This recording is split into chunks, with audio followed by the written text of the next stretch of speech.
আমরা মাটিকে নিয়ে যেয়ে কি করব? ফেলবো, নদীতে ফেলবো, যেন নদী ফুল হয়ে যায়।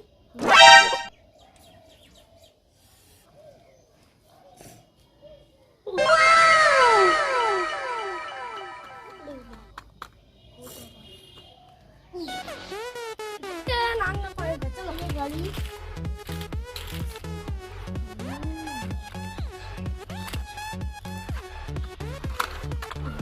আর মাটিটা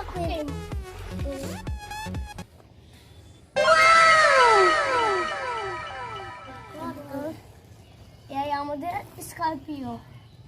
এবার আমাদের যাবে মোটা